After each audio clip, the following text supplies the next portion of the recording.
Wordsworth's preface to Lyrical Ballad was countered by S.T. Coleridge, Biographia Literaria. In Biographia Literaria, Coleridge makes this point that Wordsworth's preface is not always in accord with his actual practice. Meaning, theory, he claims that common man's colloquial language is poetic diction, but in reality, he uses embellished diction. Wordsworth simply asserts without proof that language of rural folk has a richer reality than that of city dwellers. That is also Wordsworth's claim that language of rural folk has a richer reality. And Coleridge believes that's a false claim. There is no evidence for that claim. There are other overemphasis, ambiguities, and contradiction in Wordsworth's arguments.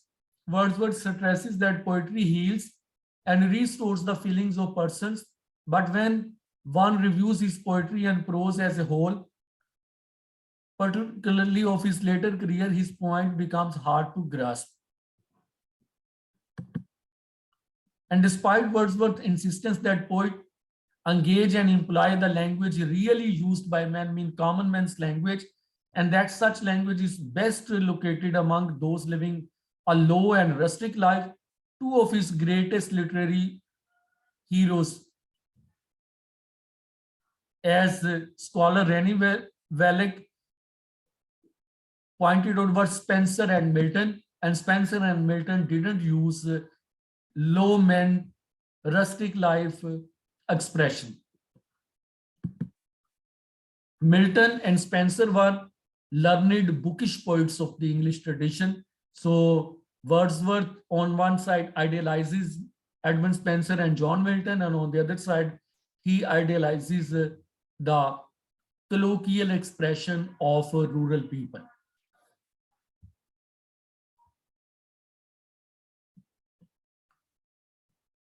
Wordsworth's desire to select incidents and situations from common life blends into poetry the democratic sentiments that French Revolution had inspired in him in early 1790s. That is the reason which is often quoted as a reason for advocacy for incidents and situations from common life. By advocating real language of man, Wordsworth cuts against neoclassical view that language of poetry must be elevated than everyday speech.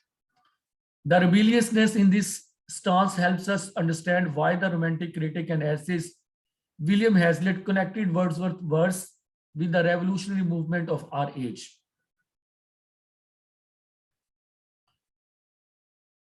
Wordsworth was actively concerned about the pressures that impinge on the lives of those living in newly industrialized cities. The pressures that threaten to reduce the mind to state of almost savage torpor, and that lead individuals to immerse themselves in reports and stories of sensational incidents.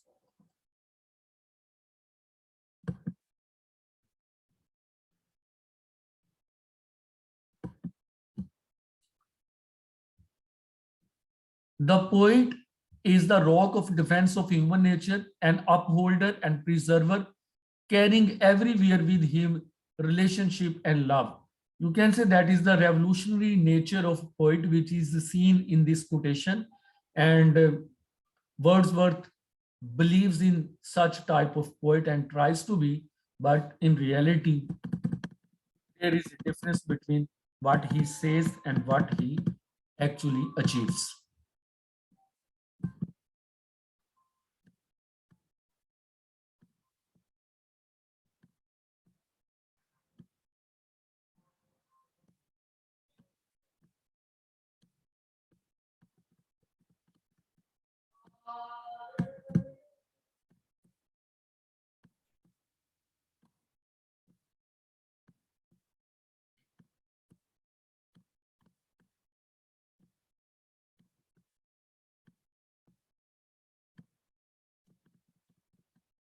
Coleridge is his friend Samuel Taylor Coleridge has been praised as the premier English literary intellectual of his era and the first modern critic, a writer who sought to integrate literary analysis with the insight of other disciplines and who labored to give literary criticism a philosophical foundation. He has also been dismissed and derided in hostile tones, rarely found in academic commentary. Was Coleridge a great original thinker? That is a debatable point because Coleridge drew on many 18th century and contemporary authors, including a German philosopher Immanuel Kant, Friedrich von Schiller, that is a romantic poet, critic, theorist, Friedrich and A.W. Schlegel. These are also German romantic writers, and Friedrich von Schilling. Some scholars have commended him for introducing the best of German thought to an English readership. That is a tribute, or you can say that is a true assessment of Coleridge. Coleridge introduced the best of German thought to an English readership. Less charitably, though with some reason others have termed these literary debts and references and borrowing to be nothing more than plagiarism. Coleridge has also been rebuked and mocked for the ambitious projects he proposed, launched, but left undone. He wrote an 8 to 10 volume history of literature, an epic poem on the origin of evil. He had extraordinary literary gifts, but was an undisciplined author who failed to make full use of his exceptional talents.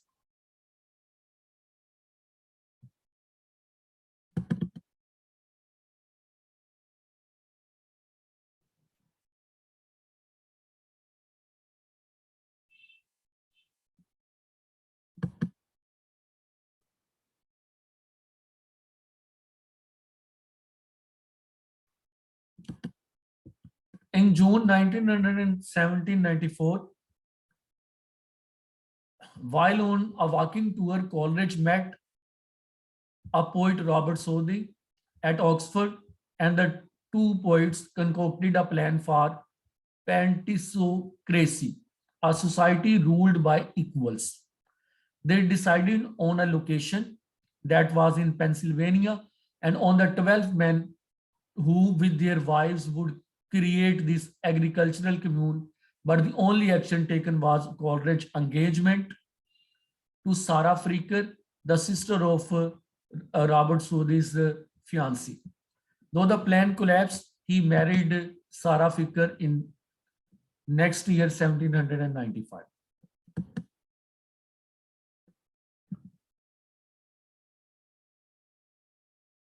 Coleridge's first published poetry appeared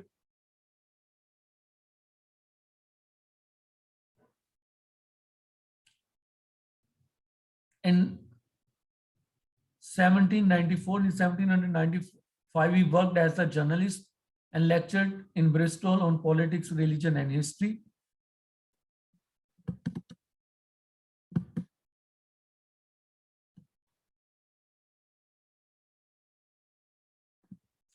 Leaving his wife and two children behind, Coleridge accompanied the Wordsworth to Germany in September 1998, where he read and absorbed the philosophical and literary speculations of Kant, Schelling, Schlegel, Schiller, whose ideas he actually projected through his work, especially Biographia Literaria.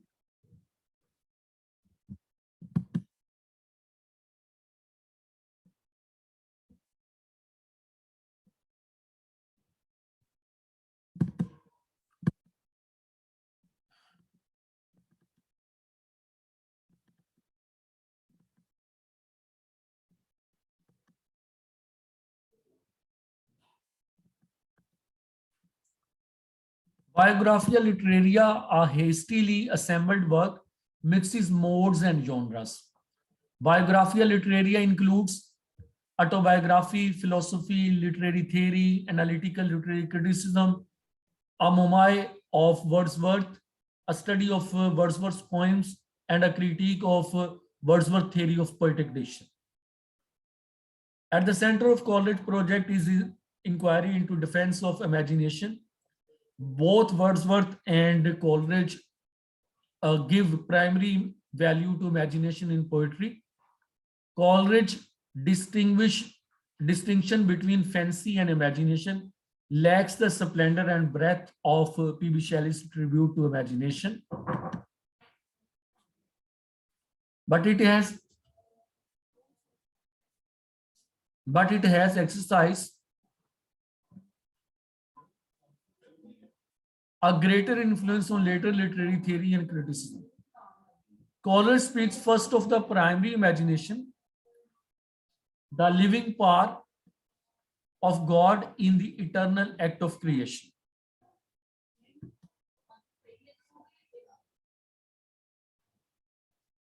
You can say primary imagination is equal to the living power of God. And that living power is seen through the act of creation. It is also the power of creation in each person. Actually, fancy is just random imaginary thought. In primary imaginations, there is a power to create, a power to resolve. But he thinks that that imagination is a shared quality of human beings. Artists have, you can say, a more advanced form of imagination that is called secondary imagination. That is extension of primary imagination, where in conjunction with the will and understanding, secondary imagination dissolved in order to recreate, making whole and harmonizing as a synthetic and magical power. Fancy is defined by Coleridge as fancy merely associate fixities and definites. Fancy merely associates fixities and definites. And imagination is, our primary imagination is to imagine in liberating, you can say, through already happened incidents. अगर कोई चीज हमने देखी है, हमने experience की है और हम उसको रिकॉल कर रहे हैं, तो according to Coleridge that is fancy. But if we create it in an imaginative way, mean we try to find the solution of something, thinking beyond the boxes, or in our life, at every step, whenever we face with a question and we try to answer with our own idea, that is primary imagination. Secondary imagination is a synthesis of facts or factual objective knowledge and the creative flight of the poet.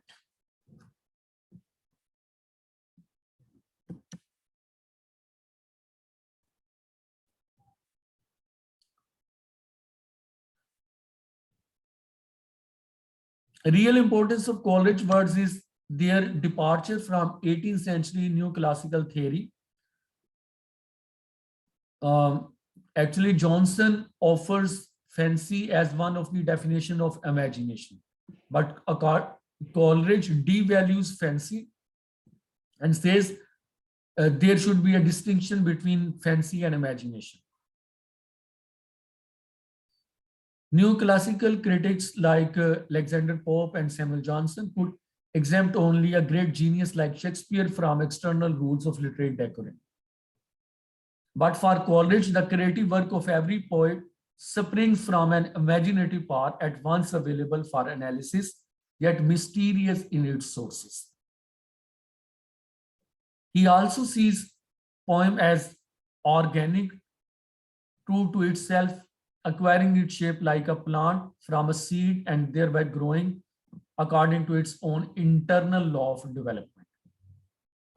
Coleridge's theory of primary and secondary imagination honors the creative capacity of persons while remaining steadfast to the primacy of God.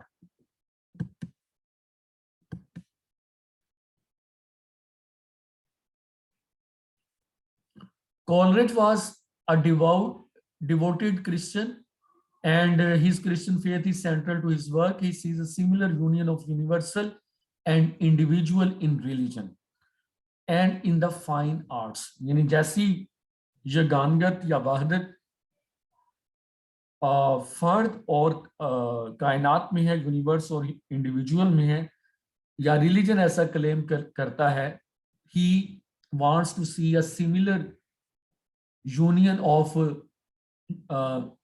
internal and external world in fine arts.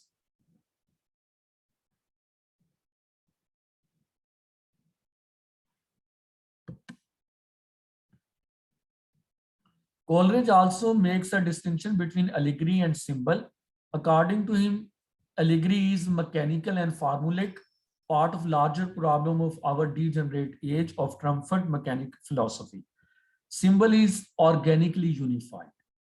We can say symbol that seems a product of creative imagination, and allegory seems the product of